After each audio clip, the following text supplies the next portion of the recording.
Guys, musta po kayo? Yan sa labas, umuulan.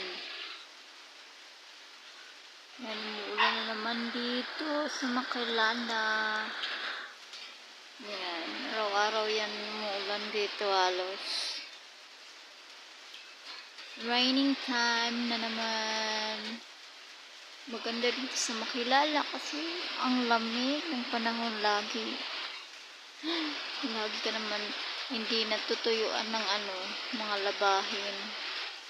Yan.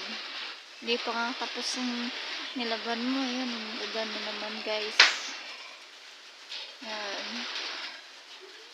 Ulan na naman ng hapon. Magandang hapon sa inyong lahat. Yan guys, umulan sa labas. Bye-bye.